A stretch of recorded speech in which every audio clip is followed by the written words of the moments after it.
Southern East North Carolina Radio Reading Service, a United Way partner agency.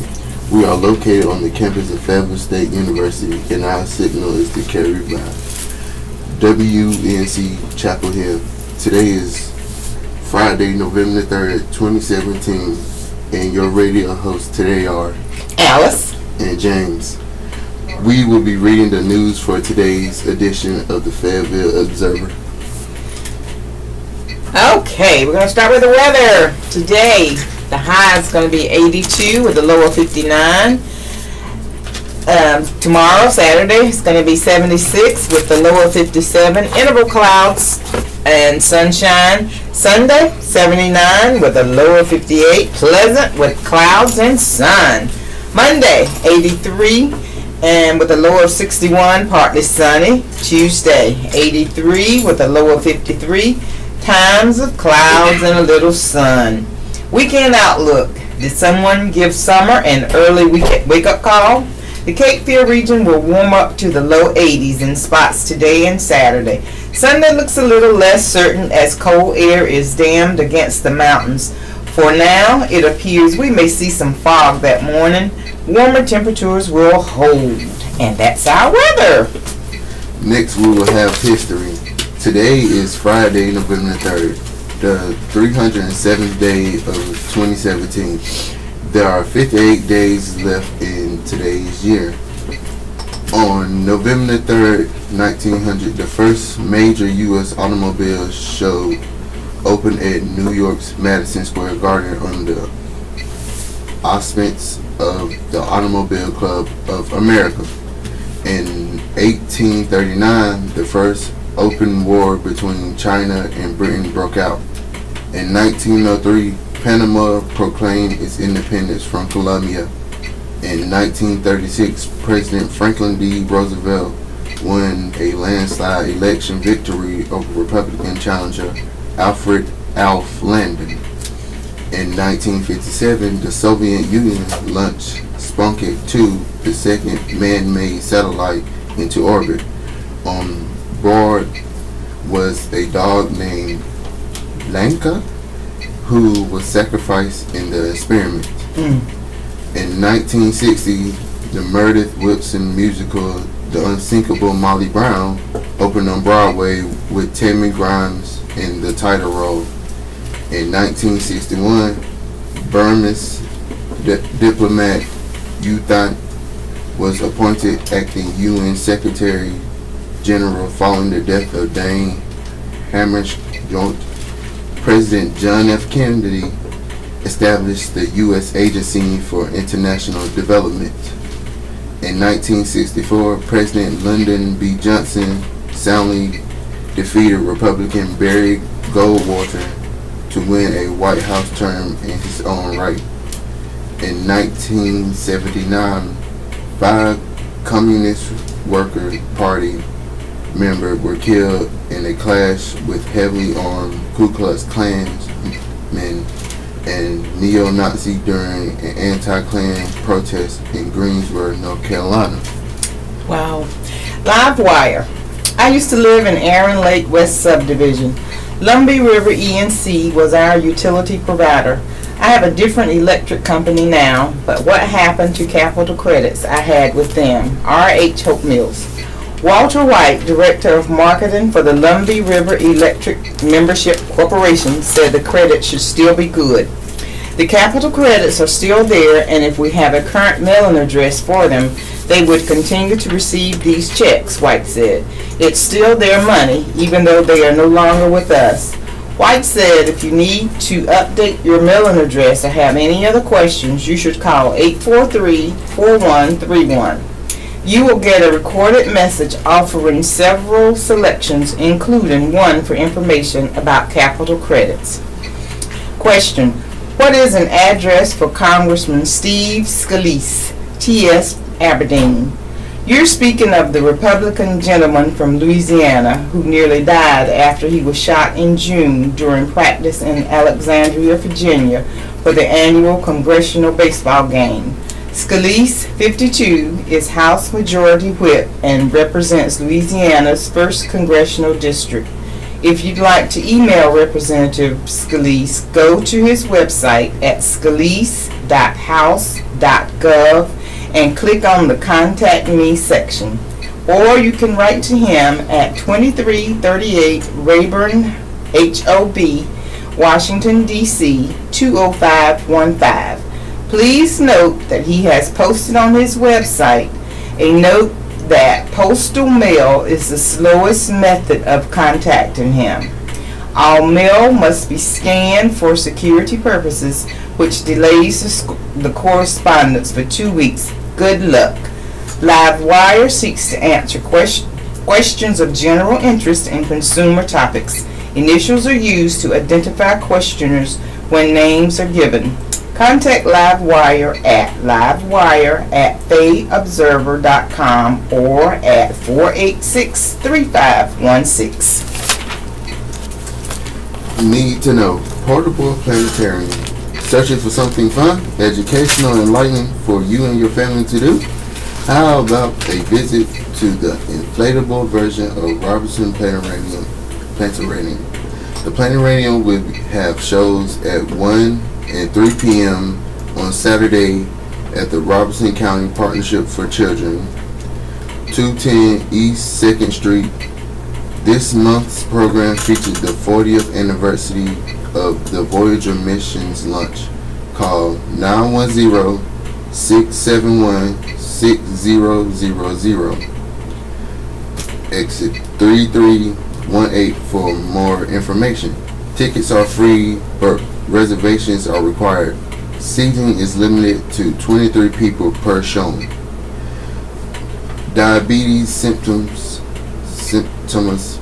Better Health of Cumberland County is hosting a diabetes symphomus on Saturday from 9 a.m. to 3 p.m. at 1225 Ramsey Street.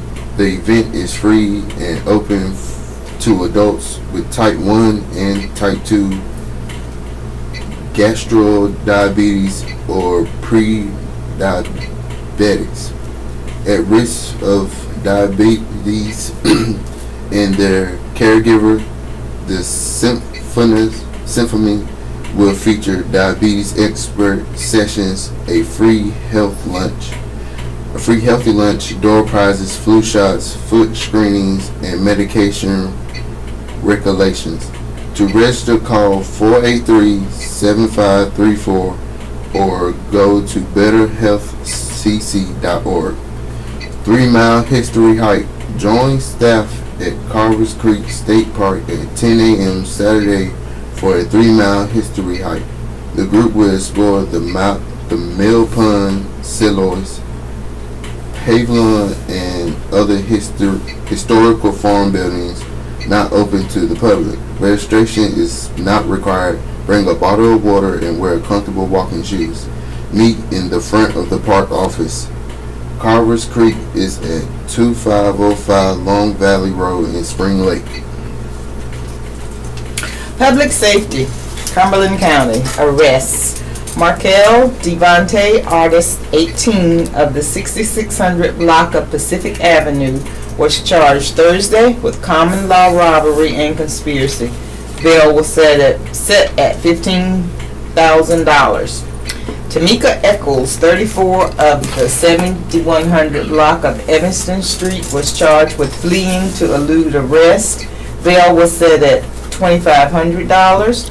Patricia Muriel Cagle, 54 of the 200 block of Willie Lane, was charged Thursday with trafficking in opium or heroin and identity theft. Bail was set at $150,000.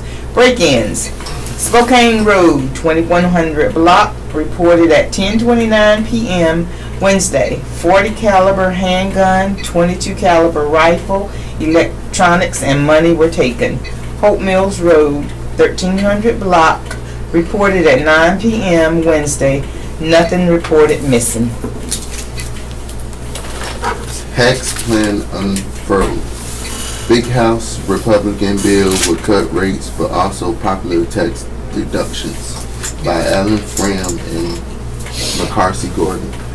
Washington with fanfare In a White House kickoff, House Republicans unfurled a broad tax overhaul plan Thursday that would touch virtually all Americans and the economy's every corner.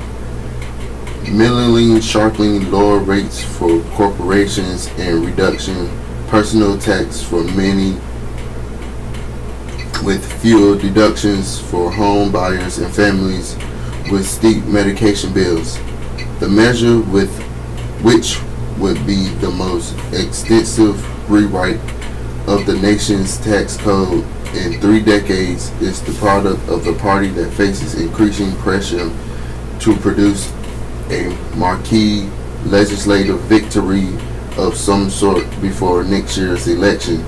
GOP leaders tortured the plan as a spark plug for the economy and a boon to the middle class, and christened it the Tax Cuts and Jobs Act.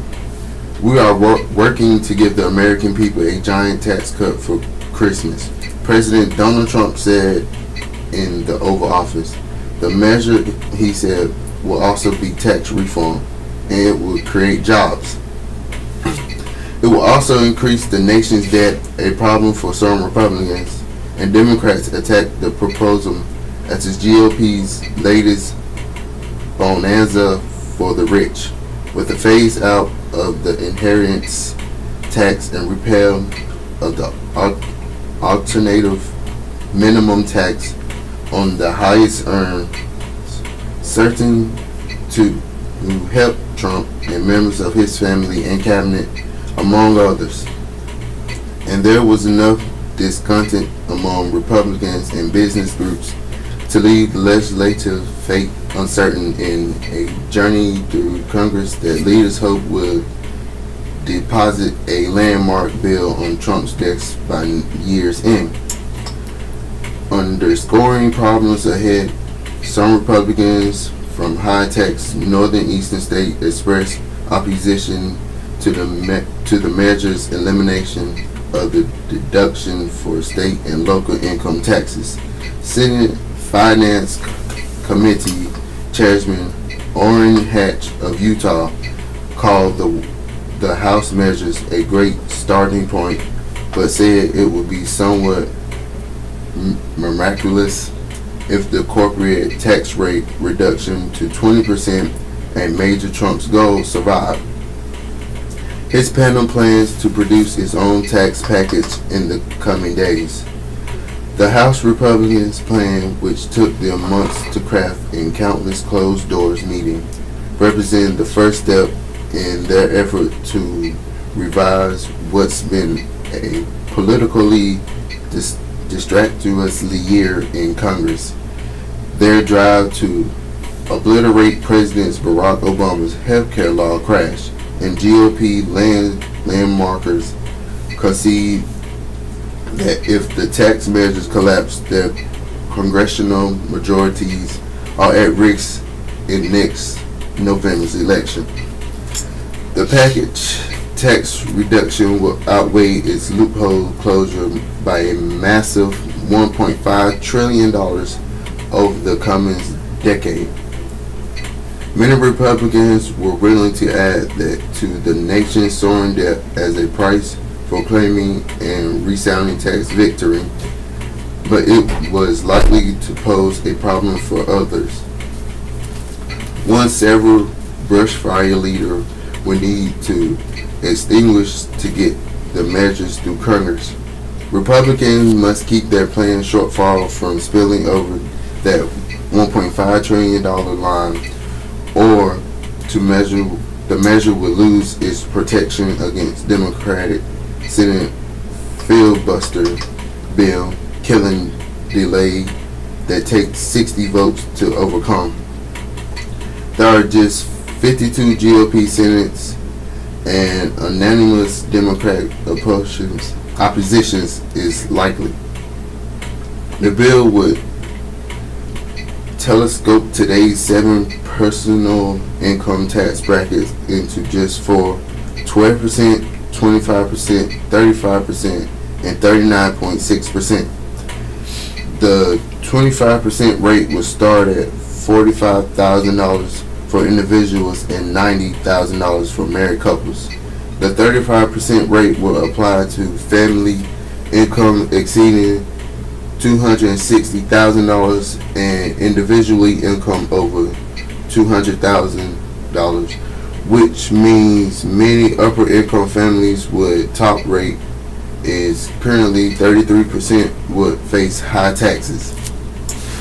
The top rate threshold now $400 for individuals and $700 for couples would rise to $500,000 and $1 million. The standard deduction used by people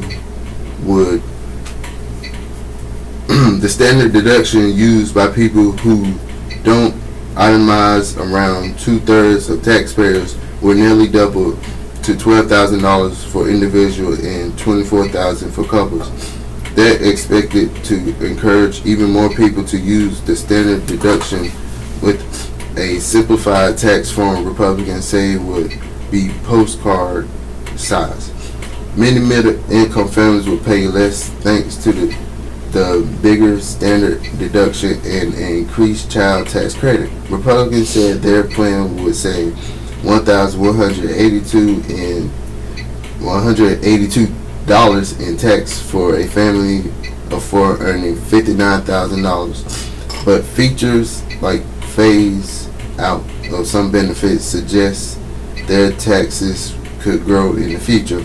The plan clearly chose corporate CEOs and hedge funds managers over teachers and police officers, says Republican Bill Fayetteville. One trade-off for the plan reductions was its elimination of breaks that millions have long treasured.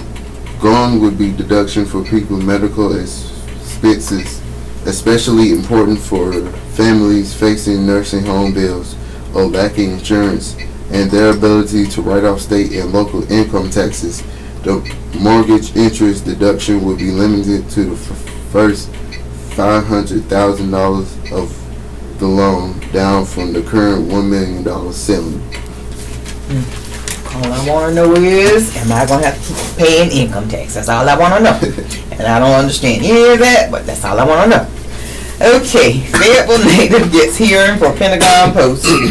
A Fayetteville native with a long history of public service may soon become one of the top leaders in the Department of Defense. Robert L. Wilkie, who grew up outside Fort Bragg as the son of an Army officer and still calls Fayetteville home, was one of several potential civilian military leaders quizzed during a nomination hearing before the Senate Armed Services Committee on Thursday. Wilkie, the presumptive Undersecretary of Defense for Personnel and Readiness, said he is uniquely qualified, suited for the position, having experienced military life as a dependent, the son of a gravely wounded combat soldier, an officer with a family in the military healthcare system, and a senior leader in the White House and Pentagon. Senators seem to agree with several complimenting Wilkie's lengthy resume within Congress and the Department of Defense. Senator Tom Tillis, the North Carolina Republican for whom Wilkie has served as senior advisor since 2015, said Wilkie would be a great addition to the Pentagon. It has been an honor to have someone of Robert's caliber to serve on my staff, the senator said. There is not a day goes by that Robert and I don't talk about the readiness of the military, and I cannot think of anyone more qualified for the position. Tillis introduced Wilkie during a nomination hearing for that also included nominees for Army Secretary, Undersecretary of Defense for Intelligence, and Assistant Secretary of Defense for Nuclear, Chemical, and Biological Defense. If confirmed, Wilkie would gain oversight over much of the U.S. military's operations, noted Senator John McCain, an Arizona Republican and chairman of the Senate Armed Services Committee. The Department of Defense spends over half of its more than $600 billion budget each year on personnel costs, including training, health care, and compensation. Wilkie described his potential job as making life easier for those men and women who carry our future on their shoulders. His background is rooted in Fayetteville and Fort Bragg, where he has first-hand experience with how Pentagon decisions can affect service members and their families, and in Washington, where he has worked with Congress and at the Pentagon. My earliest memories are of massed jumps on the 82nd Airborne Division on the Normandy and Sicily drop zones at Fort Bragg, he said. Senators said Wilkie's job, if he is confirmed, would not be easy. McCain said the military is amid a force readiness crisis with troops dealing with the strain of 16 years of continuous conflict. He said Wilkie would be the senior official responsible for sweeping personnel reforms Congress has passed in recent years, and said he expects Wilkie to work to faithfully implement those reforms. Senator Jack Reed, a Rhode Island Democrat, and said Wilkie would face challenges in ensuring first and foremost that the military has adequate numbers of ready and trained service members of sufficiently high character and talent to meet national defense objectives. Reed noted that personnel costs for the military continue to rise at rates exceeding the increase to the overall defense budget. In response to the senators, Wilkie said his top priority would be continuing to improve warfighter readiness and recovering from the holes from trade-offs made during 16 years of war and 6 years of continuing resolution and budget control act caps. He said the military was hamstrung by some outdated policies and needed to better adapt to changing times to serve troops and their families. The bottom line is that readiness is holistic. If the families are not happy, the soldier walks, Wilkie said. Wilkie was nominated to be Undersecretary of Defense for Personnel and Readiness by President Donald Trump in July. In addition to being senior advisor to Tillis for the past 2 years, he also served in the Pentagon under Defense Secretaries Donald Rumsfeld and Bob Gates, and as senior director of the National Security Council under Condoleezza Rice during the George W. Bush administration. He also worked as counsel for the late Senator Jesse Helms and as counsel and advisor for former Senate Majority Leader Trent Lott. Wilkie previously served in the Navy Reserve and is currently an intelligence officer in the Air Force Reserve. Community Foundation Awards announced. Tears of joy rolled down Dr. Susan Miller's face Thursday night after she received the Cumberland County Foundation's Mary Lynn McCree Bryan Leadership Award. I had no idea, Miller said. The award was created in honor of Mary Lynn Bryan, a former president of the nonprofit Cumberland County Foundation. It highlights a nonprofit board member who does exceptionally work and displays strong nonprofit organization leadership. The winner's nonprofit group received a $1,000 grant for board development as part of the award. Miller is the 2018 Development Chairwoman for Better Health of Cumberland County Incorporation, a nonprofit that meets unmet health care needs in the area. The nonprofit executive director, Amy Neves, nominated Miller. While Better Health is fortunate to have a very strong board of directors, Susan stands out as a well-rounded, heavily involved, and supportive participant. Neves wrote in the nomination for assisting in nearly every facet of the organization. She sets the tone for other board members and staff through her constant efforts to improve service and help the undeserved. Miller became involved at Better Health in 2017 after a co-worker asked that she fills in for a medication presentation at the diabetes clinic. A year later, Miller's daughter was diagnosed with type 1 diabetes, so she became more involved with the non-profit clinic, which gives care to those with diabetes. She has served in a variety of roles in the organization since then. The following other awards were announced at the ceremony at Cape Fear Botanical Garden. The Cape Fear Regional Theater was given a $10,000 grant for general support during an endowment campaign. They will also receive a matching challenge to raise $25,000 for their endowment. The Fayetteville Symphony Orchestra will receive a $10,000 grant for general support during the endowment campaign, and they will receive a matching challenge to raise $25,000 for their endowment. Better Health Cape Fear Botanical Garden Coordination Council on Older Adults Horses That Heal, Service Source, and the Vision Resource Center receives grants through the Elizabeth A. Hudspeth Endowment Fund for organizations that provide programs promoting health. The Fayetteville Urban Ministry Fund, a Frame Dream Center building project, receives an award for the Raymond and Erlen Manning Family Fund. The Heritage Square Historical Society receives support for the Baker Hine Nismock House renovations and the Sanford House Education Center through the Historic Fayetteville Foundation Fund and the Carl Clifford, Martha and Robert Doyle Charitable Endowment for Historical Preservations. Okay, local and state.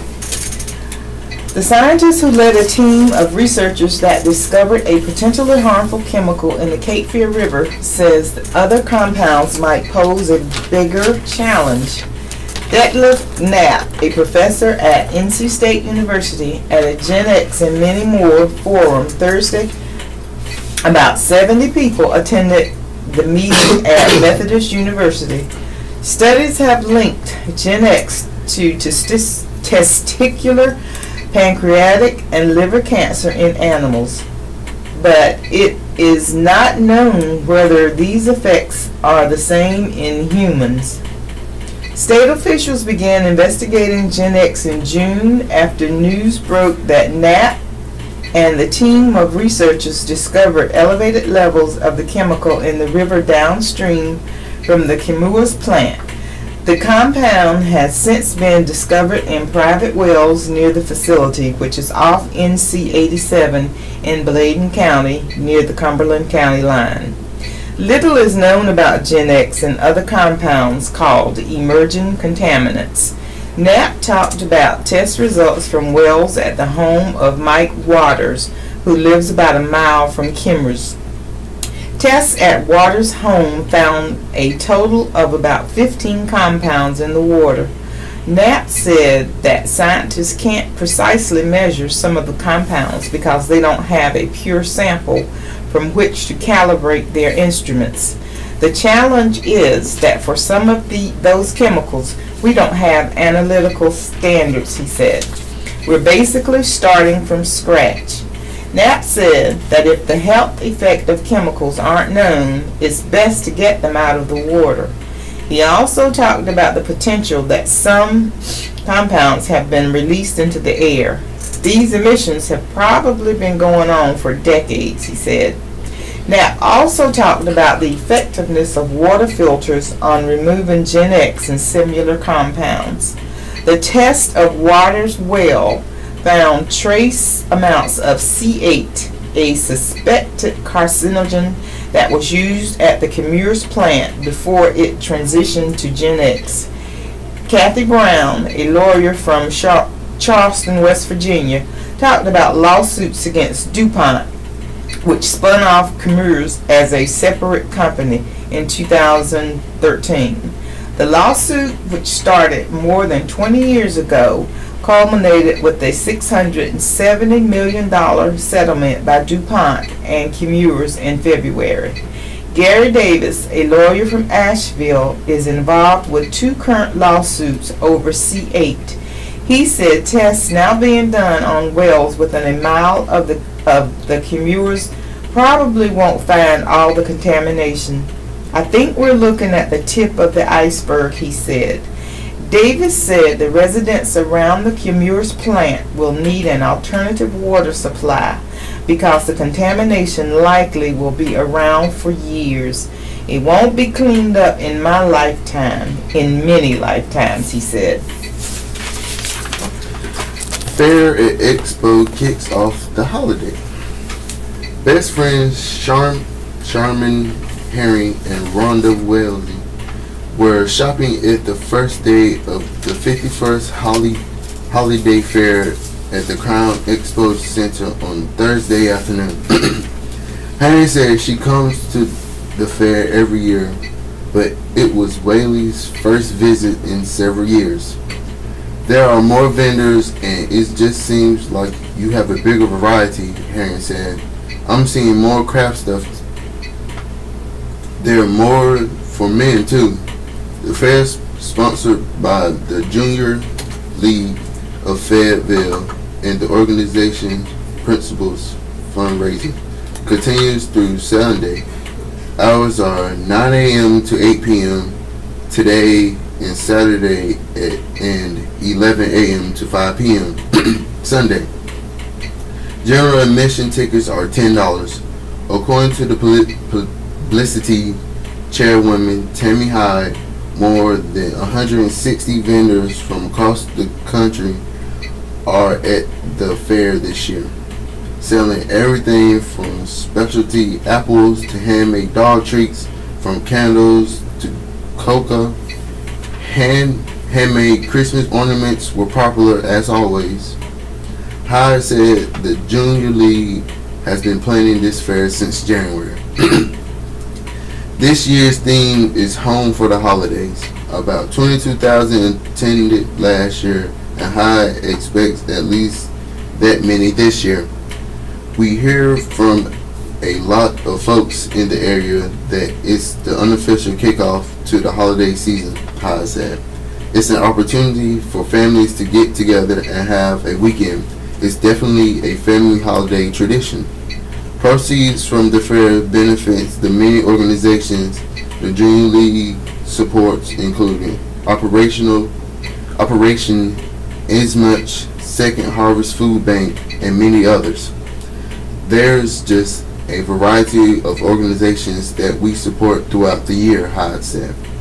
Shortly after opening Thursday, the fair was already crowded with people looking for that special gift. The vendors more than happy to sell it to them. The aroma of baked goods and other food filled the expo center. Valerie Frost was helping customers at the Charities booth.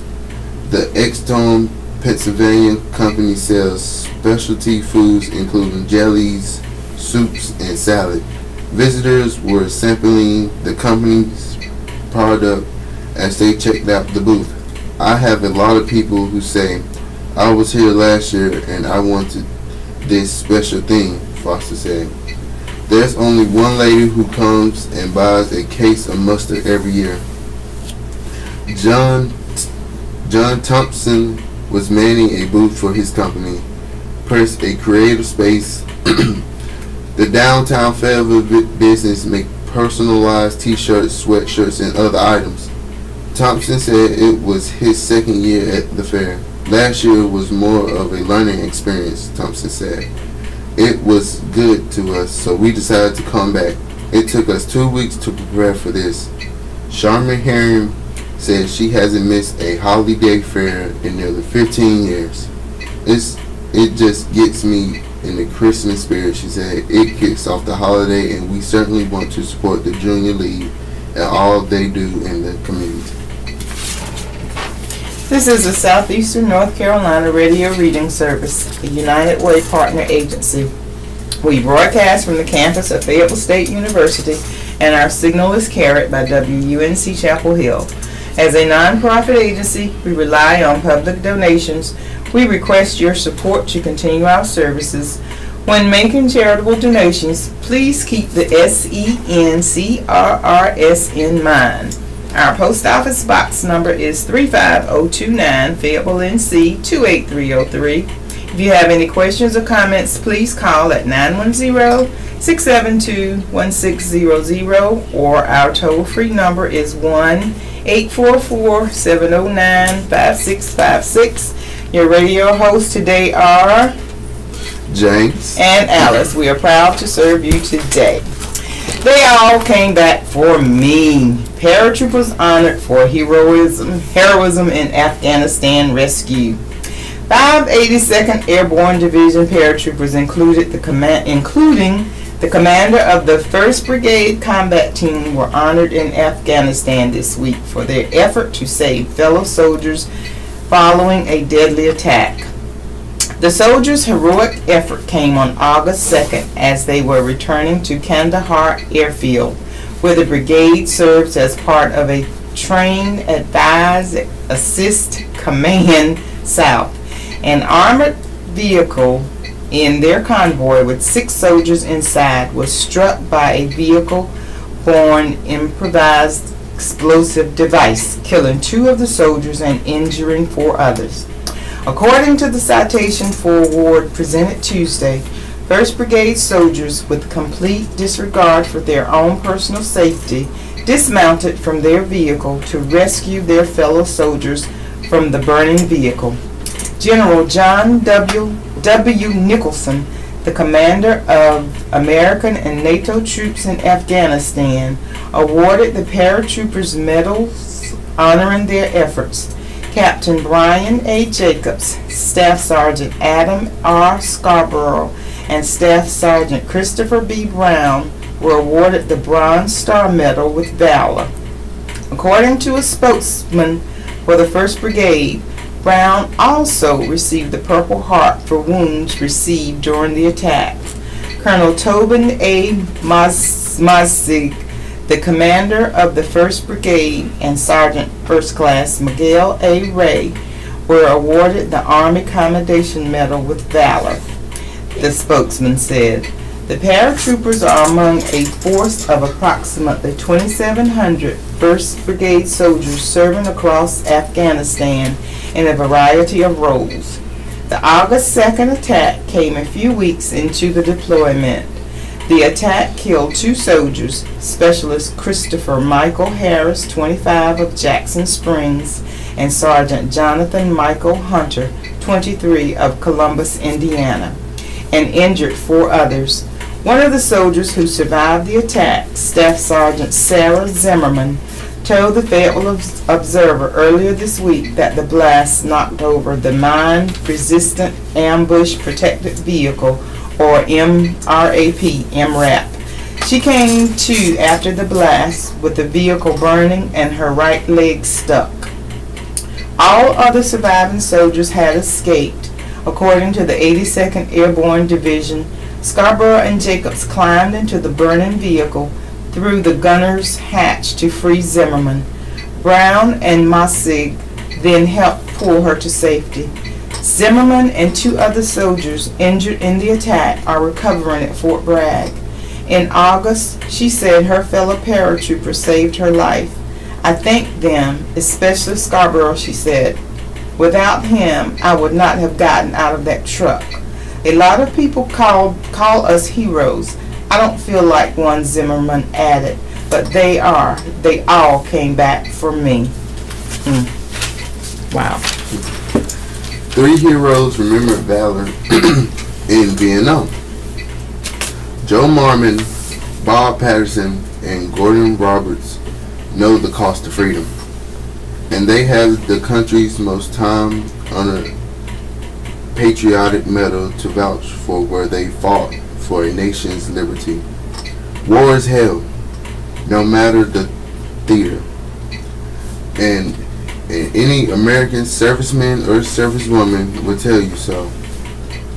As with these 3 Congressional Medal of Honor recipients, all who in their distinguished military career risked their lives for fellow soldiers in Vietnam, martyred in the Battle of La Drang on November 14, 1965 in South Vietnam, Patterson in a firefight near La Chu on May 6, 1968, and Roberts when he alone destroyed not 1 but 3 enemy machine guns nests and saved the lives of 20 Company B, 1st Battalion, 506th Infantry Regiment, 101st Airborne Division soldiers on July 11, 1969. What I do remember very clearly was our company commander, Captain Harold Erickson, gathering my platoon together just prior to us starting our assault and tell us, we are going to go get up on the top of this hill and join with Delta Company tonight. Robertson 67 says, or if we can't, we will go up tomorrow to bury them. Roberts was relating the experience prior to appearing Thursday night along with Marm and Patterson at the annual Greater Fayetteville Chamber Military Affairs Council's Fall Social at the Airborne and Special Operations Museum. Delta Company was come back ineffective and in danger of being completely wiped out. Robert Days, Captain Erickson distinguished this event from the many firefights my platoon had already been through for more than 3 months and gave us the purpose, direction, and motivation to accomplish the mission. The next 3 or 4 hours was a complete blur, much less 48 years later.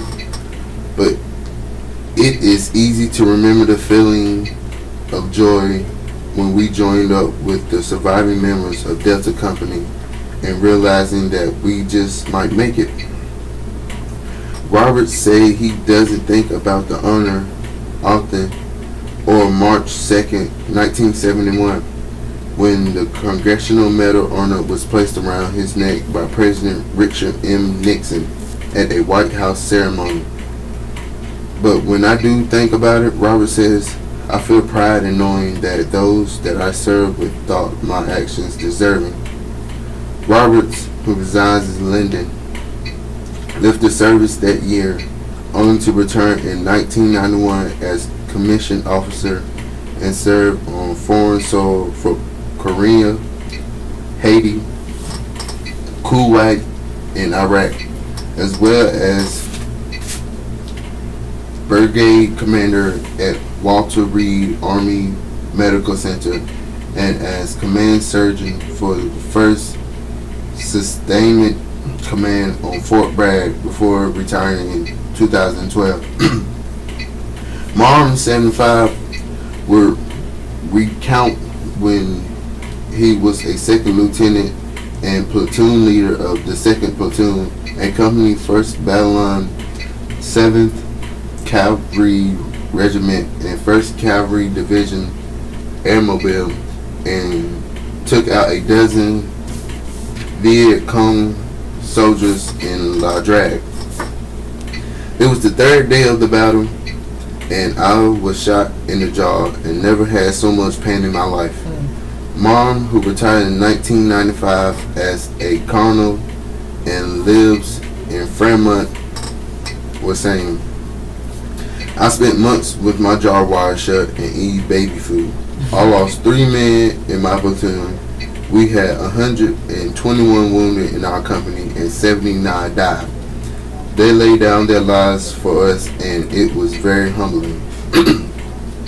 And Patterson, 69, recalling his days as a fire team leader of 3rd Platoon, Troop B, during an assault against a North Vietnamese Army battalion. He disregarded his own life, killed 8 foes, and wiped out 5 North Vietnamese one-man spider bunkers. I think about it, but not very often, Patterson said, who grew up in North Fayetteville, retired as a command sergeant major, and now reside in Pensacola, Florida. From the time we got hit, I have no memory. I was just a soldier who did his job and earned a medal. Heroically, once they fought in the name of the country each swore to serve. Humbly, they came Thursday to tell their war stories. Noel Roberts says he didn't think back to July 11, 1969 often, or March 2nd, 1971, when he was presented the Congressional Medal of Honor. When I do think about it, I feel pride in knowing that those that I served with through my actions deserving enough to have recommended me for the award, Roberts said. For that reason, I wear it very proudly for them. Okay, more Gen X news. Low level of Gen X found in school water. Traces of a potentially harmful compound were detected in a well that provides water for Grays Creek Elementary School, state officials said Thursday. The interim superintendent said the Cumberland County Schools will continue to provide bottled water for Grays Creek and Alderman Elementary Schools. No Gen X was found in the water at Alderman, according to state officials. Gen X has been connected in studies to testicular, pancreatic, and liver cancer in animals, but it is not known whether those effects are the same in humans. Little is known about the compound and other compounds called emerging contaminants. The amount of Gen X at the Grays Creek School, 5.19 parts per trillion, is well below the state's provisional drinking water health goal of 140 parts per trillion, according to a statement released by the State Department of Environmental Quality. Officials at the State Department of Health and Human Services say the well water for both schools is suitable for drinking, cooking, bathing, and washing food, dishes, and laundry, the statement said. Michael Reagan, Secretary of the Department of Environmental Quality, said people wanted to know about the water at the schools. Both schools show low concentrations or no level of Gen X in the water, he said. Based on these results, we see no issue with drinking or using the water. The state started investigating Gen X in June after news broke that a team of researchers discovered elevated levels of the chemical in the Cape Fear River downstream from Chemours plant. The chemical has since been discovered in private wells near the plant, which is off NC 87 in Bladen County, near the Cumberland County line. The 2 elementary schools are about 4 miles from the plant. State officials said they decided to test the water at the schools because residents were concerned about the water there. Tim Kinlaw, interim superintendent of Cumberland County Schools, said the school system wants to do everything it can to protect the students and staff at the 2 schools. We're going to continue to provide bottled water, he said. We felt the public would still be concerned. Each day, Grays Creek Elementary uses about 900 bottles of water and 30 gallons in the kitchen, school officials say. Alderman Road uses about 1,400 bottles of water and 50 gallons in the kitchen per day. Reagan said state officials understand that the school system has to make decisions based on health and well-being of its community. We fully respect its decision and will work with the county on potential long-term solutions if needed, he said. Hope Mills candidates address issues before election. Hope Mills, no matter how the voting turns out, the town will have at least one new commissioner at the Tuesday's election. That's because there has been a vacancy on the board of commissioners for months. Commissioner Edwin Daver died in December. Francis Benell Jackson was appointed to his seat in February, but only served about a month before resigning because of a conflict with her position as a court magistrate. All four remaining commissioners, Bob Gorman, Jerry Ledge, Pat Edwards, and Brian Marley, are running for re-elections. So is Mayor Jackie Warner. She is opposed by Keith Bowman. The commissioners are challenged by Todsey Collins, Mike Mitchell, Megan Larson, Kendron McCrae, and Jesse Bellflowers. Collins and Mitchell are former commissioners. Bellflowers is the chairman of the Town Lake Advisory Committee, with constructions on the Hope Mills Lake Dam substantially complete and the lake soon to be refilled. Town officials will likely turn their attentions to other matters. Thank God. Constructions of a police fire department complex and determining a new use for the club former Hope Mills Golf Club property would be high on the list. The Observer asked each of the candidates why they feel they are best suited to a leadership role and what their goals would be over the next 2 years. Here are their responses. Keith Bowen, 31, is making his second run for mayor. He also ran in 2015. The construction company owner made news in September when he was charged with discharging a weapon onto occupied property and discharging a weapon in the city limits. Bowen said he was trying to break up a fight and was injured in the incident. Bowen cited his background as a businessman and lack of political experience as assets. I'm young, I have fresh eyes, fresh hands. My business is based out of Hope Mills. I'm there every day on the ground, he said. I'm very approachable. I'm easy to talk to, easygoing. Bowen said his priorities be to fix traffic problems, build sidewalks, especially by schools, and enforce a town curfew for people under the age of 18. Jackie Warner, a retired educational and current business owner, was a town commissioner from 2007 through 2009 and has been mayor since 2011. Warner, 67, cited her experience in local government. She said there are projects including restoration of the lake, traffic improvements, and planned growth that she would like to see through.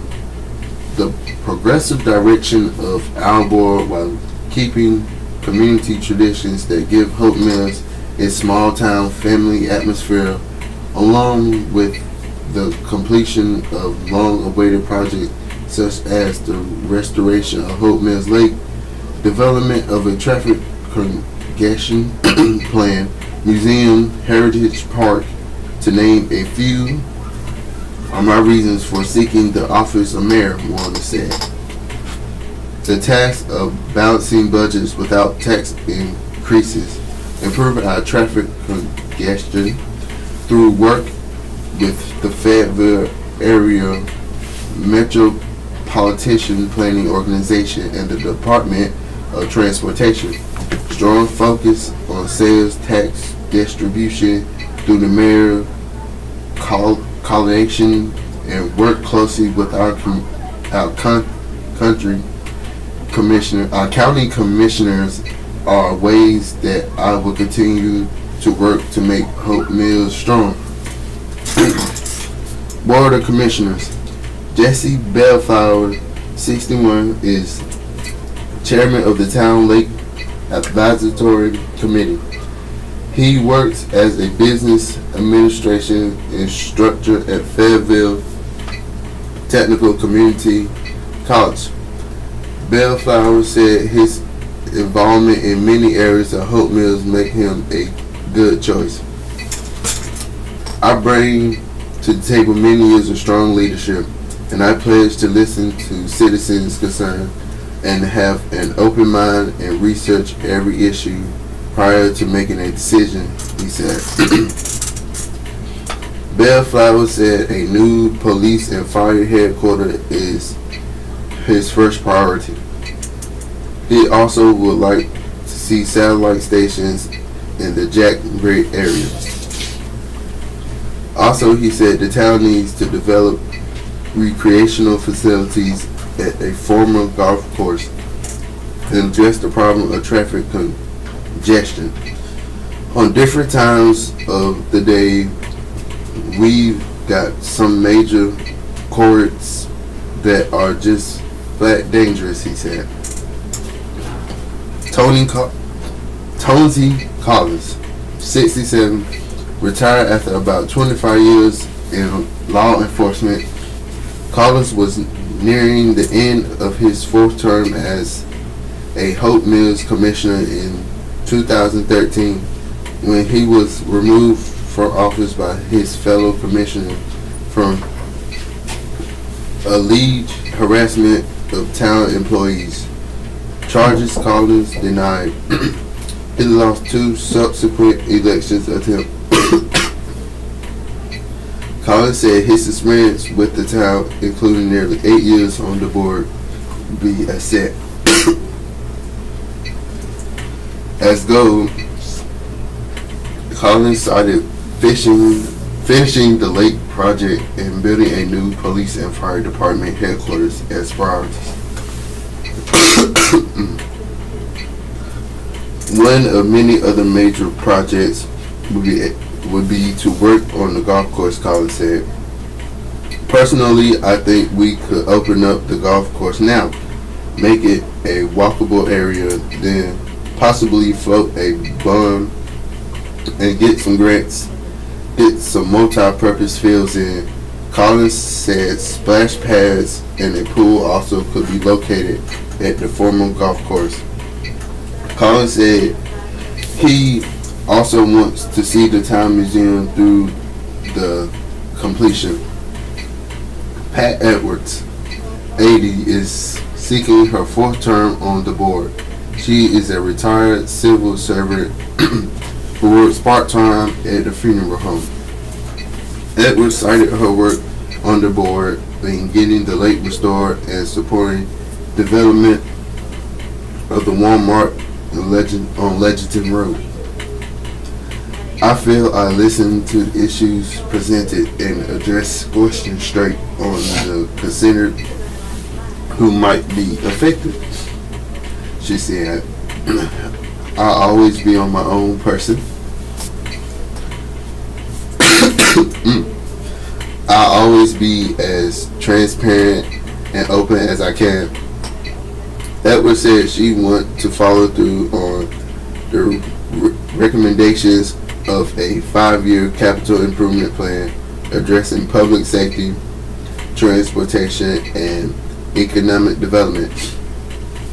Edwards also said she wants to improve on trade streets and for the town and Hope Mills Chamber of Commerce to work together more.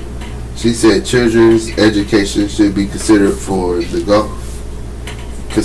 golf course property. Bob Gorman, 71, is Hope Mills Mayor Pro Tem and has served on the board since 2003. He is an account executive with Holland Air Freight. Gorman cited his 14 years on the board, including 12 as mayor pro tem and other leadership roles. And all the time, I've only missed 3 meetings, Gorman said. I feel like my integrity is very high. Number 1 on Gorman's priority list is building a new police and fire complex. He also would like to see the town's Heritage Park and History Museum finished.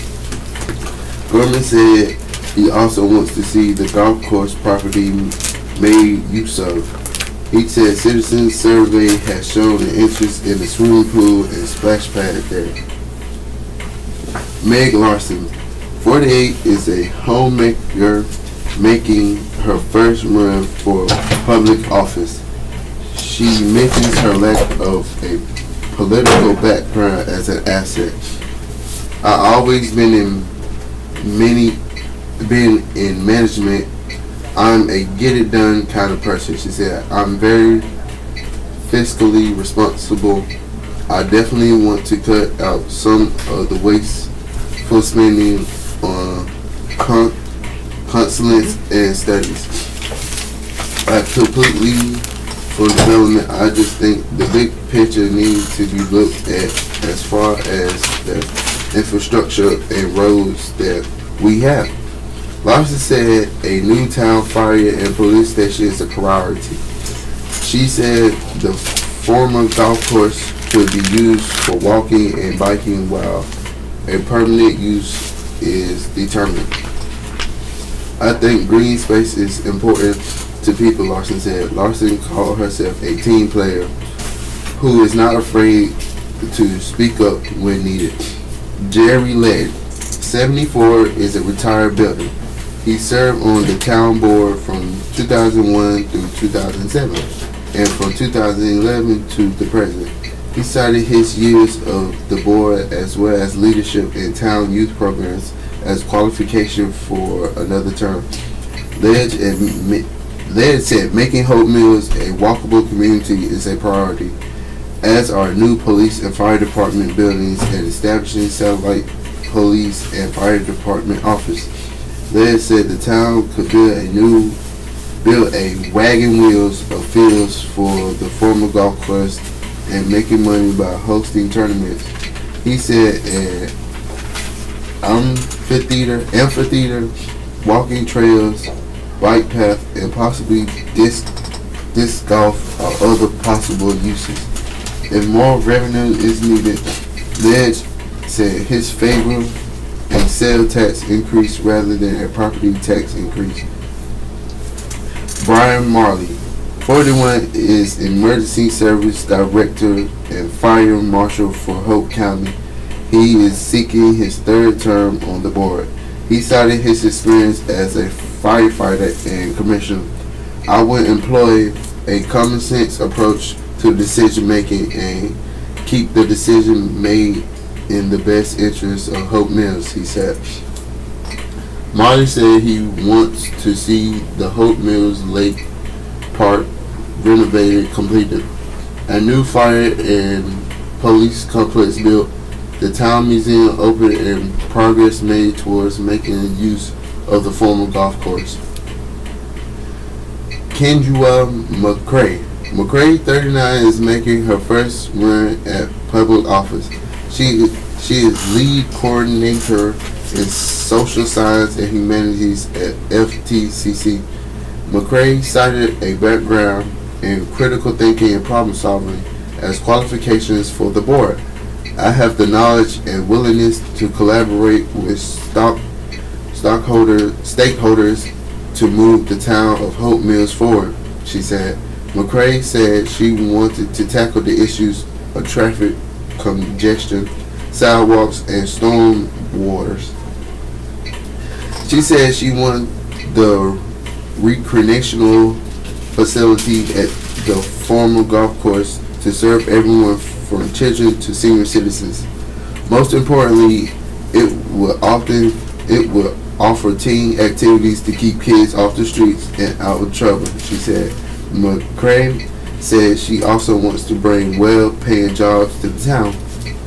Mike Mitchell, 55, is a certified public accountant. He served as Mayor Pro Tem for 2011 through 2013, and a chairman of the town's Park and Recreation Committee. Mitchell said his financial background and service in town government will serve him well on the board. Mitchell's priorities include returning the lake and making sure it is viable for many years to come, dealing with traffic and congestion issues, and coming up with a comprehensive plan for parks and recreation facilities. Okay, this is the Southeastern North Carolina Radio Reading Service, a United Way partner agency. We broadcast from the campus of Fayetteville State University, and our signal is carried by WUNC Chapel Hill. As a nonprofit agency, we rely on public donations. We request your support to continue our services. When making charitable donations, please keep the SENCRRS in mind. Our post office number is 35029, Fayetteville, NC 28303. If you have any questions or comments, please call 910-672-1600 or our toll-free number at 1-844-709-5656. Your radio hosts today are James and Alice. We are proud to serve you today. And now it's time for our obituaries. Death notices from Cumberland County. Goldie H. Lupyap, 80, of Fayetteville Cremation Services. Sun Il Yun, 46, of Spring Lake Adcock Funeral Home and Cremations. Mildred L. Oglesby, 83, of Fayetteville Adcock Funeral Home and Crematory. Aline Smith, 96, of Fayetteville Aaron Funeral Care and Cremations. Barbara McCormick, 66, of Fayetteville Herring Funeral Care and Cremations. Thomas Michael Flynn, 58, of Fayetteville Unity Funeral Services of Fayetteville. Annette Locke, 78, of Fayetteville Unity Funeral Services. Alzie F. Walker, Jr., 63, of Parkton Unity Funeral Services. John Riles, 65, of Fayetteville Lafayette Funeral Home. Jeanette Cromartie, 92, of Lumberton Wiseman Mortuary. Robert Lee Baldwin, 79, of Fayetteville Wiseman Mortuary. James Gillis, 67, of Fayetteville Wiseman Mortuary. Mary Dogans, 91, of Fayetteville Wiseman Mortuary. Clyde E. Grady, Jr., 81, of Fayetteville Wiseman Mortuary. Cape Fear Region. Luke Kimbrell Johnson, Jr., 97, of Laurinburg Richard Bowles Funeral Service. Cora Mae Blue, 69, of 7783 Timothy Dunn Road, Dafford Funeral Home in Dunn. These are our obituaries. Fayetteville, North Carolina. U.S. Army retired Staff Sergeant Robert Jr. Leonard, 66, of Fayetteville, North Carolina, passed away on Friday, October 27, 2017, at his home. Funeral services will follow at 1 p.m. at the Funeral Home Chapel with Reverend Brian Davis officiating. Burial will follow in Lafayette Memorial Park with the rendering of full military honors. The family will hold a reception at the residence of his son Tony Leonard and daughter-in-law Christy Leonard. Online condolences may be made at sullivanhighland.com. Services are entrusted to Sullivan Highland Funeral Services and Crematory of Fayetteville, NC. Hope Mills. Alvin Renus Maltsby, 90, of Hope Mills, died Wednesday, November 1st, 2017. Funeral Sunday, 3 p.m. Friendship Baptist Church. Visitation, Rogers and Brees Funeral Home. Saturday, 7 p.m. to 9 p.m. Burial, Cross Creek Cemetery, Rogers and Brees Funeral Home. Lester Stevens, Jr., 82, of 2313 Village Drive, Fayetteville, died Saturday, October 28th, 2017. Funeral Saturday, 2 p.m., Shiloh Missionary Baptist Church, St. Paul's. Viewing at 2 p.m. Saturday, 1 p.m. to 2 p.m., Burial Church Cemetery. Heron Funeral Care and Cremations. Mary Helen Burton, 68, of Fayetteville, passed away Wednesday, November 1st, 2017 at Carolina Rehabilitation and Nursing Center. Funeral services will be held November 4th, 2017 at 12 noon in the chapel of Colvin Funeral Home and Crematory. The viewing will take place 1 hour prior to the service. Burial will follow at the Rockfish Memorial Park. Dolores Marion Smith McFadden, 75, of Fayetteville, died Friday, October 27, 2017. Funeral Saturday, 11 a.m., Wiseman Mortuary Chapel. Viewing funeral home Saturday, 9 a.m. to 11 a.m., Wiseman Mortuary. John Dean Rowell, 65, of Hope Mills, died Wednesday, November 1st, 2017. Memorial Saturday, 4 p.m., Lafayette Funeral Home. Geraldine Say Campbell, 82, of Fayetteville, died Wednesday. Funeral is Saturday, 11 a.m., Christ United Methodist Church. Visitation, Christ United Methodist Church, 9:45 a.m. to 10:45 a.m. Saturday, 10 a.m. to 11 a.m. Rogers and Brees Funeral Home. Che U. Nicholson, 80, of Fayetteville, died Sunday, October 29, 2017. Funeral Monday, 1 p.m., Adcock Funeral Home. Visitation, Adcock Funeral Home, Sunday, 6 p.m. to 8 p.m. Burial, Sand Hill State Veterans Cemetery, Adcock Funeral Home and Crematory.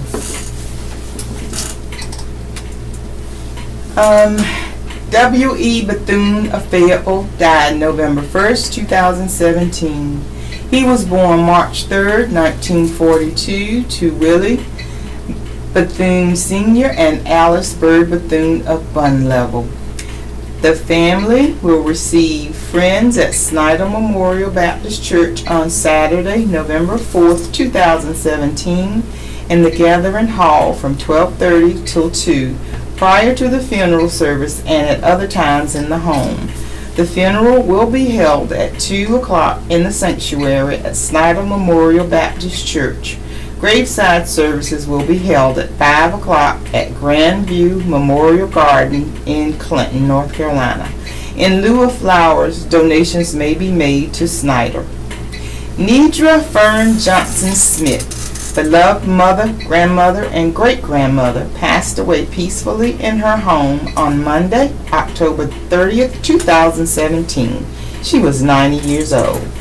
There will be a celebration of life at the home Saturday, November 4th, 2017 at 1 p.m.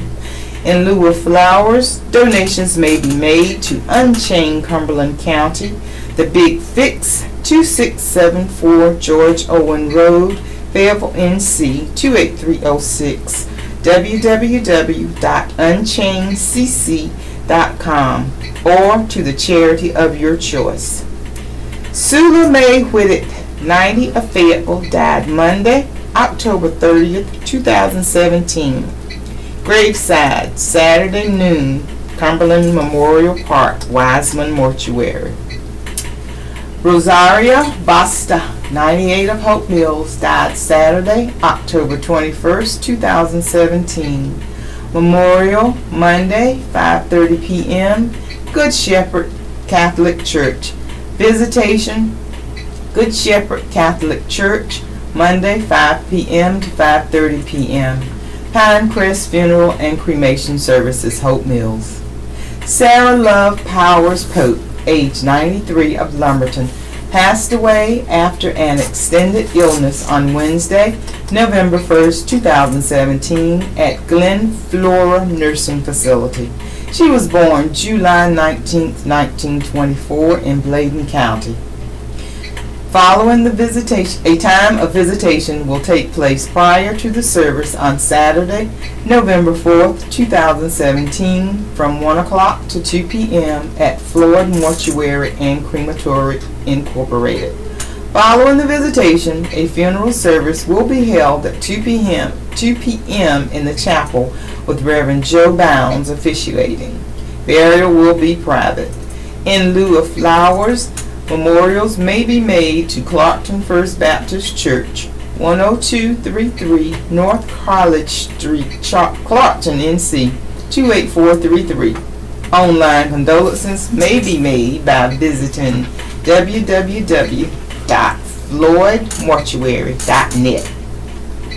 Ronald Marvin Lemon, Sr., 81, of Fayetteville, died Monday, October 23, 2017. Funeral Saturday, 2 p.m., Unity Chapel at Cliffdale, 1037 71st School Road. Visitation, Unity Chapel at Cliffdale, Saturday, 1 p.m. to 2 p.m. Burial, Sand Hill State Veterans Cemetery, Unity Funeral Services of Fayetteville. James Push-Up Black, 80, of Red Spring, died Monday, October 30th, 2017. Funeral Saturday, 11 a.m., St. James AME Zion Church, Red Springs. Viewing, Butler Chapel, Red Springs, Friday, 1 p.m. to 6 p.m. Burial, Community Rest Cemetery, Red Springs, S&L Funeral Home, Maxton. Cynthia Ann Moore Maudlin, 80, Hickory, North Carolina, passed away November 1st, 2017 at Catawba Regional Hospital in Newton, North Carolina, following a courageous 19-month battle with cancer. 2 Timothy 4:7, I have fought the good fight, I have finished the race, I have kept the faith. A service of remembrance will be held at 3 o'clock p.m. on Saturday, November 4th, 2017 at North Minister Presbyterian Church in Hickory, North Carolina, with Reverend Jill Isola officiating. The family will receive friends at the church from 2 o'clock to 2:45 p.m. prior to the service. A graveside service will be held at 3 o'clock p.m. on Monday, November 6, 2017 at Cumberland Memorial Gardens in Fayetteville, North Carolina. Condolences may be sent to the family at willreynoldsfh.com. In lieu of flowers, the family requests memorial contributions be made to Catawba Regional Hospital, 3675 Robinson Road, Newton, North Carolina, 28658, or North Minister Presbyterian Church, 3730 North Center Street, Hickory, North Carolina, 28601, or American Cancer Society, P.O. Box 22478, Oklahoma City, Oklahoma, 73123. The Maudlin family has entrusted funeral arrangements to Willis Reynolds Funeral Home and Crematory in Newton, North Carolina. Donna Sue Bain, 61, of Roseboro, passed away at Sampson Regional Medical Center on Monday, October 30th, 2017. She is survived by her sons, Johnny and David Bain of Roseboro, mother, Libby Rogers of Murrells Inlet, South Carolina, sisters, Diane Bain of Murrells Inlet, and 3 grandchildren, Caleb Johnson, Gabriel Turner, and Joanne Hill. The family will not be receiving visitors at this time. There will be a memorial service at a later date. Luke Kimbrell Johnson Jr., 97, of Laurinburg, died Thursday, November 7th, 2017. Funeral Sunday, 3 p.m., New Hope Baptist Church. Visitation prior to the service at the church, Sunday, 2 p.m. to 3 p.m. Burial private at a later date. Richard Bowles Funeral Services. Reggie Lynn Copeland, 49, of Lumberton, died Monday, October 30th, 2017.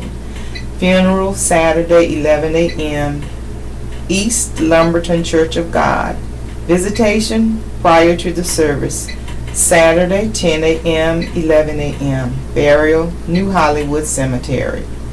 Mary Ruth Strickland, 91 of Clinton, died Wednesday, November 1st, 2017. Funeral, October 2nd, Saturday, 2 p.m.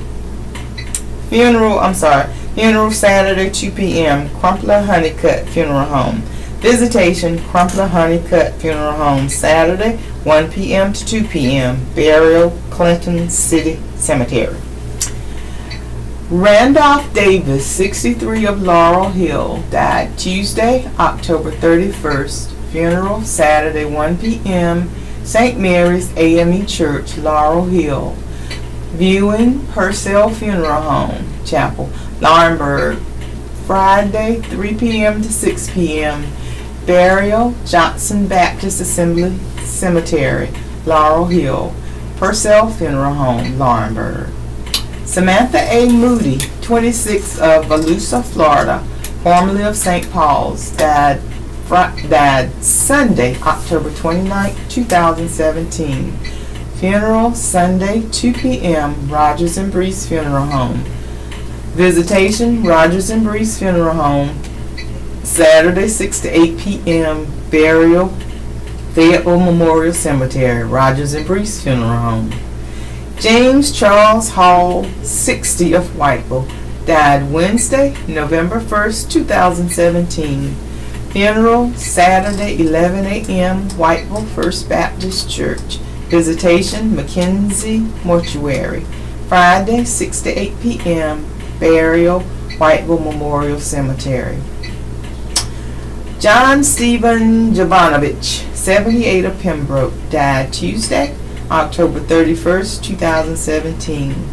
Funeral, Sunday, 2 p.m., New Prospect Church. Visitation, Locklear and Son Funeral Home. Saturday, 7 p.m. to 9 p.m. Burial, New Prospect Church Cemetery, Locklear and Son Funeral Home. Ruth Barnes, 83 of Lumberton, died Tuesday, November 2nd, 2017. Funeral, Saturday, 2 p.m., North London Baptist Church. Visitation, Floyd Mortuary and Crematory, Lumberton. Friday, 7 p.m. to 9 p.m. Burial, Meadowbrook Cemetery, Lumberton. Ruthie Mae Hollingsworth, 93 of Hope, died Saturday, October 28, 2017. Memorial, Saturday, 1:30 p.m. Bowie's Funeral Home, 543 Bass Road. Viewing, Bowie's Funeral Home Chapel, Friday, 1 p.m. to 7 p.m. Bowie's Funeral Home. Loretta Faulkner Malloy, 51 of Shannon, died Wednesday, August 30th, 2017. That's what it says, August. Wow. Memorial, Saturday, 11 a.m., Lafayette Funeral Home. Visitation, Lafayette Funeral Home. Saturday noon, 1 p.m., Lafayette Funeral Home. Joanne Razor, 50 of Richland, South Carolina, died Monday, October 30th, 2017. Funeral, Saturday, 1 p.m., Wiseman Mortuary Chapel. Viewing, Funeral Home, Saturday, 9 a.m. to 1 p.m. Burial, Rockfish Memorial Park, Wiseman Mortuary. Mr. Delton Aaron Oxendine, 41 of Lumberton, died Wednesday, November 1st, 2017. Memorial, Sunday, 4 p.m., Floyd Funeral Service Chapel. Visitation, Floyd Funeral Services, Fairmont, Saturday, 3 to 4 p.m. Jose Montez Carcinio, 102 of 102, wow, long life, of Sanford, died Saturday, October 28, 2017. Memorial, Saturday, 5 p.m., 1468 West Pennsylvania Avenue, Southern Pines, Cunningham and Sons Mortuary. Lincoln Calvin Elliott, 67 of Broadway, died Saturday, October 28, 2017. Funeral Saturday 1 p.m. Faith Tabernacle Holy Church Fund Level. Burial Church Cemetery, Dafford Funeral Home of Dunn. And that concludes our funeral announcements and our obituaries for today. Thank you for listening.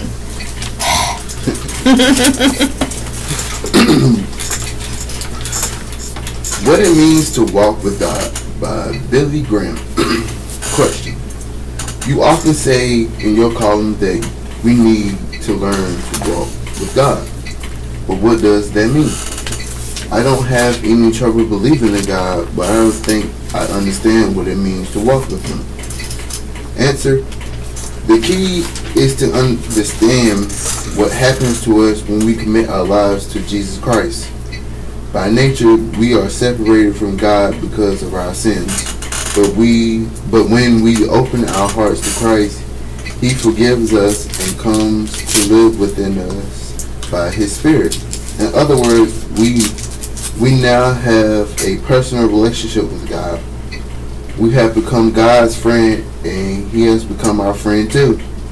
But like any other friendship, our friendship with God needs to be nurtured. If it isn't, our relationship with God will grow cold and we'll no longer see God as our friend. We may even become like the people of Jeremiah's time. My people have forgotten me, days without number. Jeremiah chapter 2 verse 32. How do we strengthen our friendship with God? How do we walk with Him every day? We do the same way we strengthen our relationship with a friend or with our spouse.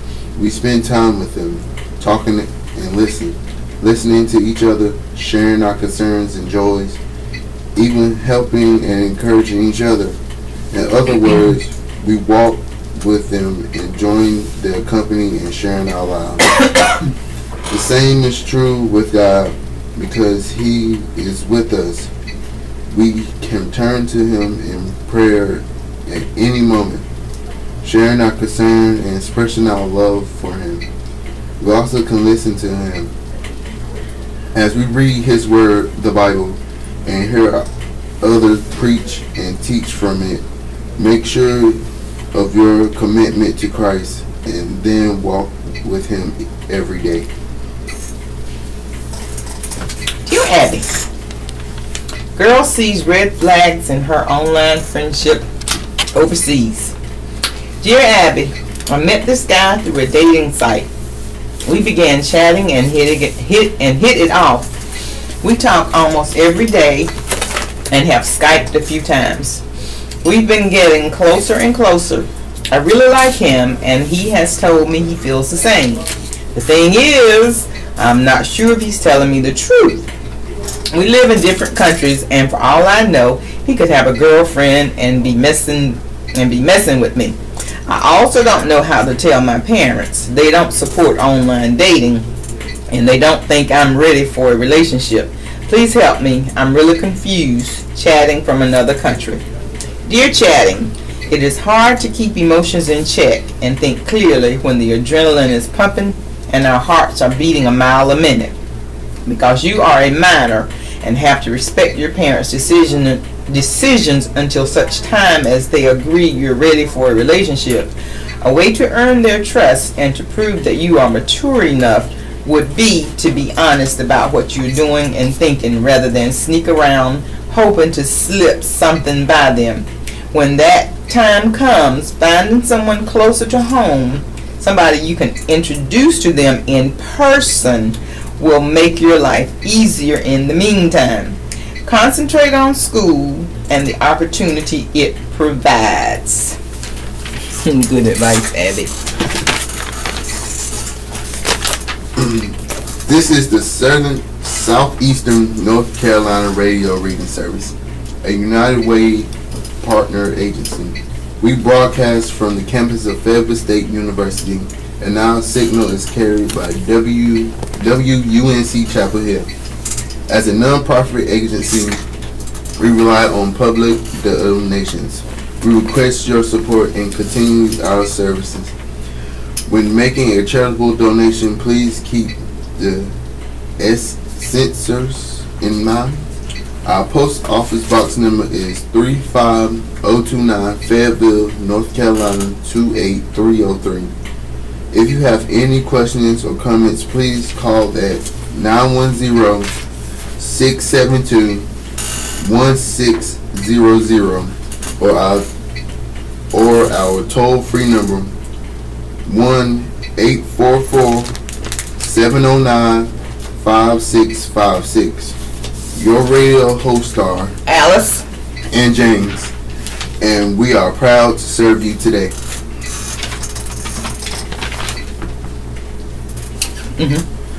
Horoscopes.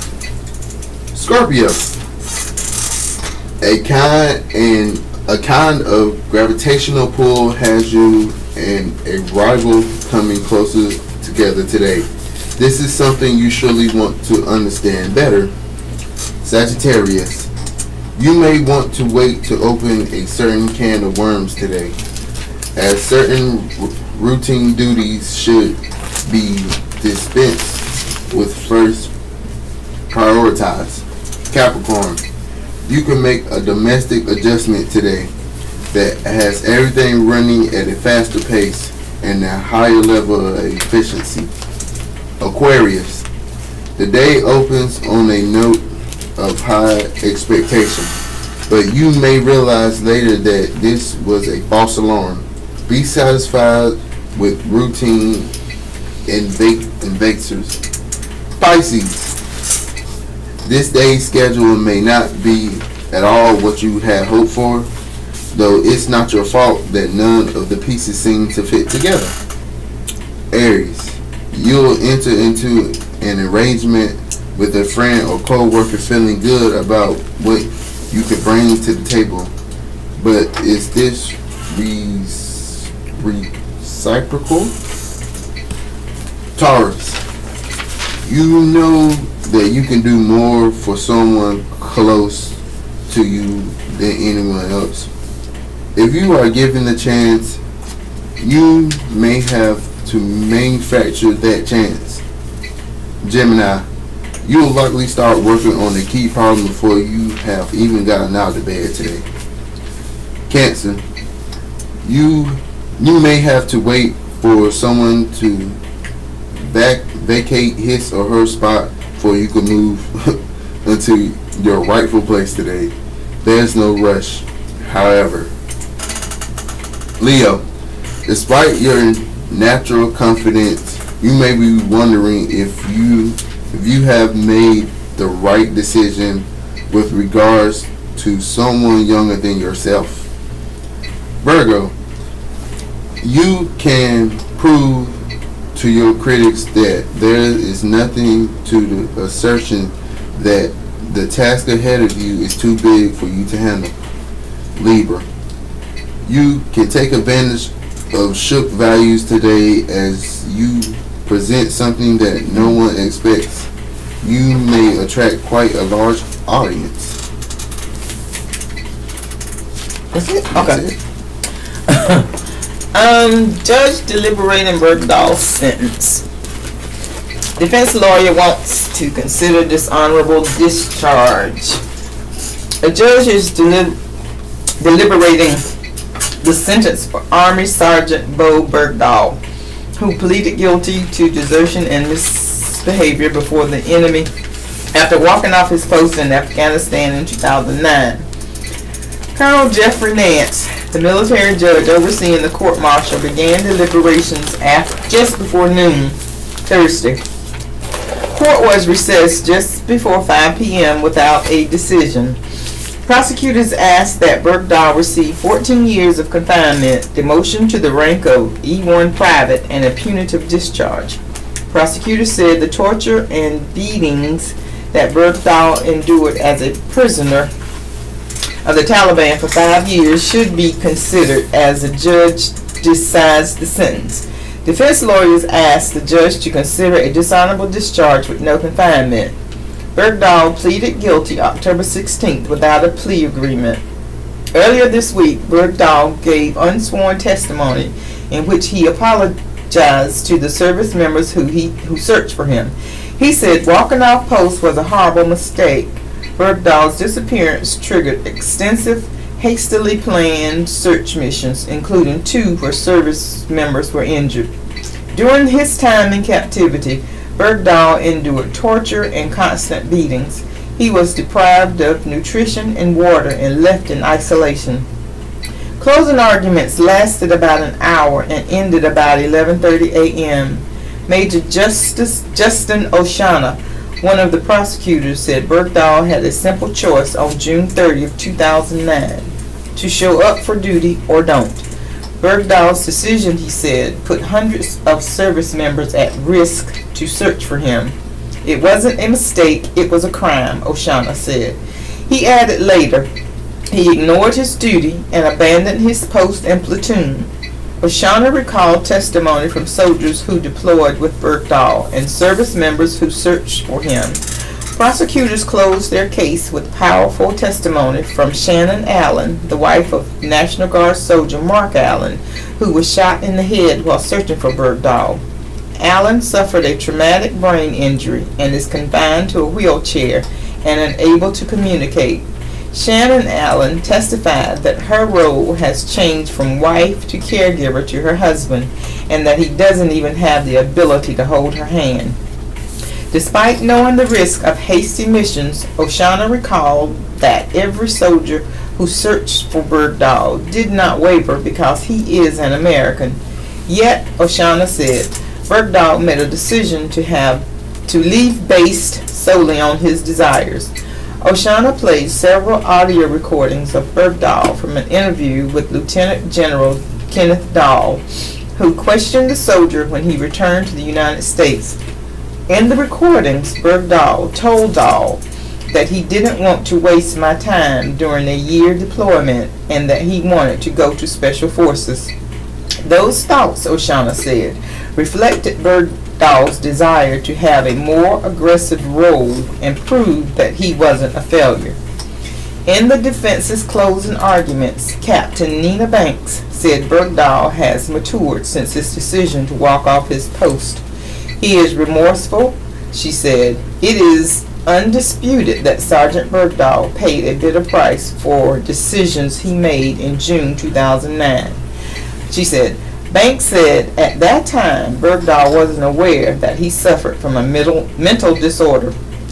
Ooh, Lordy. Schizoid personality disorder, which can affect a person's ability to understand second and third degree consequences of their decisions. Sergeant Bergdahl stands before you with a better understanding of his schizoid personality disorder, remorseful heart, and accepted the responsibility of his actions, she said.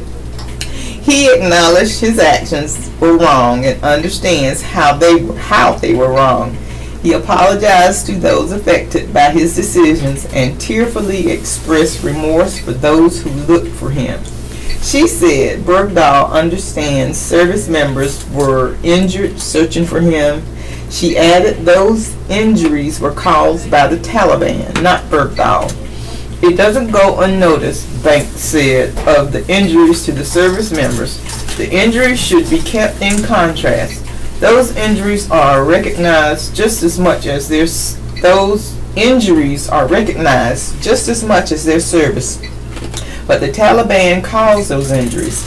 Banks said Bergdahl has not only been cooperative, but has taken initiative to help agencies understand insurgents. He has worked with the Department of Defense, Joint Personnel Recovery Agency, and intelligence officials. Banks repeated that Bergdahl has suffered enough. During his 5 years in captivity, Banks recalled Bergdahl's unsworn statement and interview with Dahl, in which he describes torture and constant beatings. Bergdahl was chained down and whipped with cables and burned with matches, she said. He was starved and given unclean water. After an 8-day escape in his first year of captivity, Bergdahl was placed in a cage. He was almost always alone. The injuries he suffered in captivity will stay with him for the rest of his life, Banks said. He suffered an an extreme amount of abuse by the Taliban and is left with scars from that, she said. He'll suffer for the rest of his life. The sentencing hearing is scheduled to resume at 9 a.m. today. No comment. Mayoral campaign gets personal. Fayetteville Mayor Nat Robinson is filling mailboxes with flyers that says his election challenger Mitch Colvin has a history of domestic violence in reference to an 2003 incident in which Colvin's wife obtained a restraining order. Colvin, who is a mayor pro tem on the city council, said the flyers are an act of desperation by Robinson in a tough campaign. The flyers use selective facts to paint an incomplete and inaccurate picture, he said. The restraining order stemmed from a heated argument that Colvin and his wife, Denisha Sales Colvin, had in February 2003. He said the incident never became violent. He said there were no criminal charges filed according to the court records. The Colvins posted a video online Thursday afternoon in which Denisha responded to the campaign ads. As much as I support Mitch in his campaign, it has always been my desire and my hope that our marriage would never be a topic of discussion, she said. Unfortunately, Nat has made it one. She said Robertson has stooped to sending out mailers full of lies and innuendos, and shame on you for trying to use our marriage and our beautiful daughters as a tool for your political gain. Mitch Colvin said he and his wife separated in January and are planning to divorce. Robertson, who is seeking a third term, in his campaign advertisements highlights the 2003 complaint and the other matters because I think it's important for the people to know what the background and the character is of anybody running for public office.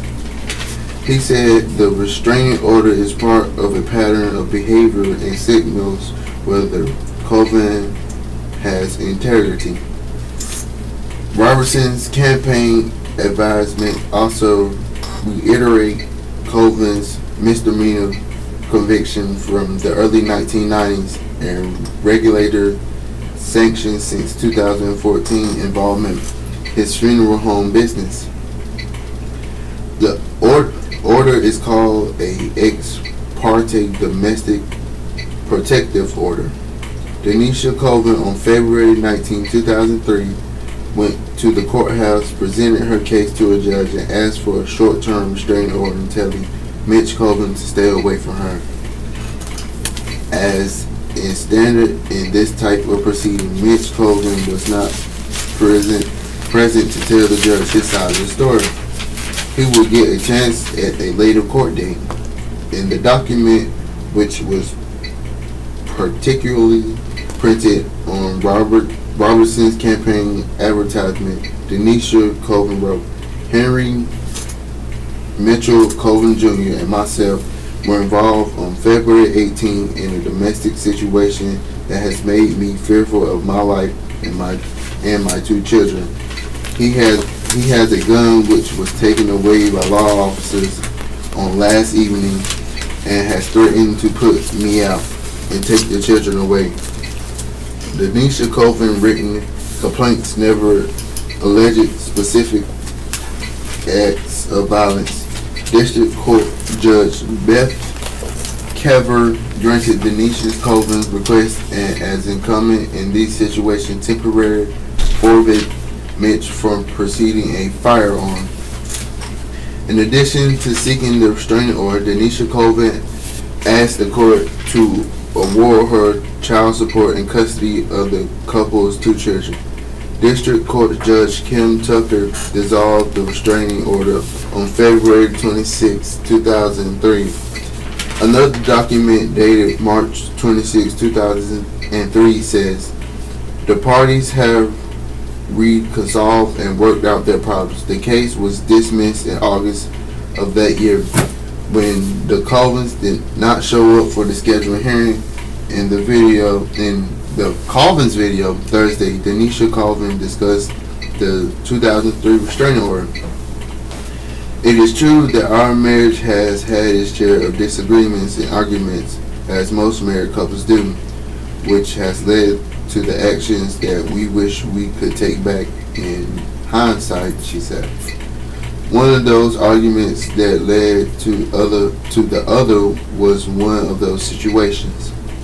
But here is what that doesn't say. I voluntarily withdrew the order a few days later. It's a mistake that I'd hope I never have to revisit, Denisha Colvin said. The couple agreed to treat each other with respect after that, she said. After Mitch and Denisha Colvin reconciled, they had their third child, who is now 13. Yeah. Mitch Colvin said the mayoral campaign should focus on matters important to the city and not on personal matters. He said he made a no Muslim promise during a campaign forum. People have approached him with potentially personal damaging information about Robinson, he said, but he won't use it. Listen, yeah, everybody's got some issues, Colvin said. I made a promise to the people that I was going to make my campaign about them and their needs. I'm going to stick with that. Robertson responded that the public needs to know about these things. He allowed to more mailers on the way. This is public record and it speaks to the character of the person running for office, he said. It's factual and a copy of the complaint was what was sent the voters in the mailer. It's not Muslim if it's true. Okay. Police captain charged with felonies. A Fayetteville police captain was charged Thursday with three felony counts of failing to notify law enforcement that her husband, a registered sex offender, attended events that were banned to him under state law. Arrest warrants show that Captain Tracy Bass Kane is accused of failing to report that William Argerson Jr. attended 3 prohibited events since February, which she attended too. Cross Creek Got Talent at the Westover Recreation Center on August 10th, an awards ceremony at Village Baptist Church on May 18th, and an event at Cape Fear Botanical Garden on February 25th. The talent event at the Recreation Center was intended for children in elementary through high school. The church houses Village Baptist Christian Academy, a private school for children. The Botanical Garden hosted Jack and Jill of America, an event intended primarily for minors. According to the arrest warrants, state law specifies that sex offenders cannot come within 300 feet of any location intended primarily for the use, care, or supervision of minors. The law also says that a law enforcement officer who becomes aware of a violation by a sex offender is required to immediately arrest the person or seek an order for arrest. Bass Kane has been placed on paid administrative leave pending an internal investigation. The police department said Thursday afternoon she was released on $30,000 bail after turning herself in. Police Chief Gina Hawkins, who was hired this summer, says she learned only recently that Bass Kane's husband was a registered sex offender. Hawkins said Bass Kane was then told that her husband was not allowed to attend events sponsored by the police department. Bass Kane was assigned the Cross Creek Patrol District Captain, which oversees day-to-day patrol functions for the western portion of the city, Hawkins said. The Cumberland County Sheriff's Office, which filed the charges against Bass Kane and Agurson, is also investigating a Halloween event. Hawkins said Bass Kane held a Halloween event at the Cross Creek Station on October 13th, but she did not know whether Argerson attended the event. Sheriff's Lieutenant Sean Swain said Argerson turned himself in to face 3 charges of violating the sex offender law by going to places where he was banned.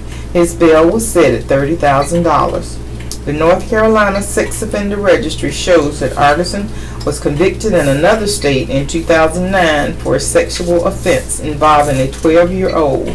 Argerson was 38 at the time. He is now 47. Bass Kane, 50, was demoted from a Fayetteville police lieutenant to a sergeant 3 years ago after officials determined that she took a mandatory police certification exam for then police chief Harold Medlock without his knowledge or consent. Bass Kane appealed the decision to the NC Department of Justice, investigated the allegations, and found Medlock had done nothing wrong. A year later, Bass Kane was promoted back to lieutenant, and 2 years later, she was promoted to captain. Bass Kane has more than 25 years of service with the police department. She is the first black woman in the department to attain the rank of captain. Bass Kane was unable to be reached for comment.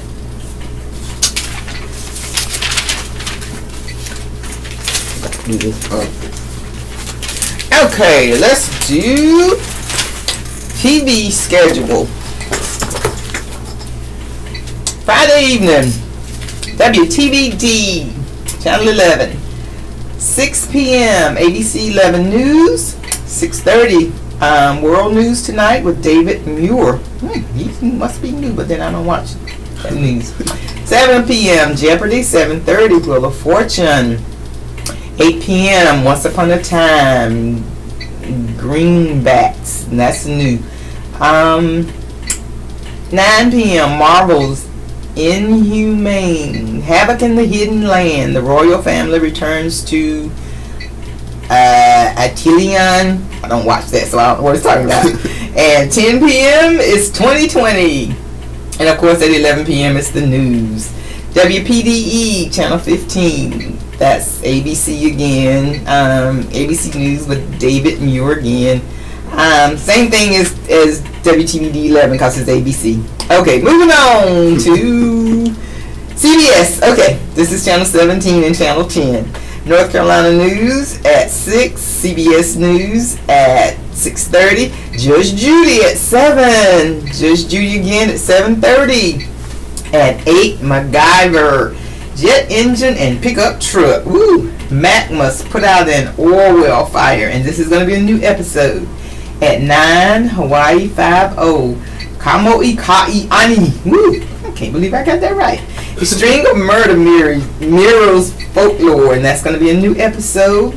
At 10, Blue Bloods. Brushed off. A basketball player is found dead, and that's a new episode. And of course at 11 it's going to be North Carolina News. WRAZ Channel 50 and Channel 13. At 6 o'clock is Steve. At 7 is Family Feud. At 7:30 is Family Feud. At 8 is Hell's Kitchen. 9, The Exorcist. And at 10, WRAL News. And at 11 is Access Hollywood. Okay, 6 p.m. WRAL News at 6. At 6:30, NBC Nightly News with Lester Holt. 7 p.m. On the Record. 7:30 On the Record. 8 p.m. is Blind Spot. Enemy Bag of Tricks. A group tries to hijack a satellite. That's a new episode. And at 9, Dateline NBC. It's a new episode. And it goes from 9 till 11. Ooh, good. And WECT is 6. That's the same thing as it's going to be on WRAL at 5. And let's go down to the cable channels. A&E at 6, from 6 to 8. It's going to be Live PD, riding along with law enforcement. From 8 until 11, same thing, riding along with law enforcement, Live PD. AMC, Titanic, that's going to be continued from 2 o'clock. And then from 7 until 10, Pirates of the Caribbean. And then from 10 on, Fantastic Four, Rise of the Silver Surfer. Discovery, Gold Rush, Dave's Story Over, 7 seasons at 7 p.m. Gold Rush, Blizzards and Bullets, a gunman fires at the Hoffman crew. 8 p.m. Gold Rush, Pay Dirt, the Vikings versus the Mechanic. This is a new edition. 9 p.m. Gold Rush again. Todd Hoffman, Water Supply is Illegal. That's a new show. New episode, I'm sorry. Not a new show, new episode. At 10 o'clock, Finding Escobar's Millions. The Don Doug connects with a source. Oh, this is what the people are trying to find out where Pablo Escobar's money is. And it comes on at 10. This is Discovery. And more of the cable shows. TCM, Turner Classic Movies at 6:30. The Jackie Robinson story, the biography, Jackie Robinson, Ruby D. Minor Watson, a profile of the first black Major League Baseball player. And that goes until 8. And then the China Syndrome, 1979. Jane Fonda, Jack Lemmon, Michael Douglas. Journalists see the cover-up of a crisis at a nuclear plant. And then at 10, The Will Be Conspiracy. I love this channel. 1975 action. Sidney Poitier, Michael Caine, Nicole Williamson. 3 people find a long-hidden cache of diamonds. And last, TLC, Say Yes to the Dress. Summer Surprise. At 7 p.m., Untold Stories of the ER, Dr. Bikini, a man injured by a boat propeller. At 8 p.m., Plastered, a face covered in a plastic mask. These are all reruns. Untold Stories of the ER, Rattled, a snake bite victim. Ooh. Untold Stories of the ER, OD or DEER, a student's head is impaled. And that's going to be it for our TV schedule for today. This concludes our reading of the Fayetteville Observer. Your radio host has been Alice and James. At 4 p.m. you can hear Off the Bookshelf. Additionally, you will hear the rebroadcast of today's Fayetteville Observer tonight at 9 p.m.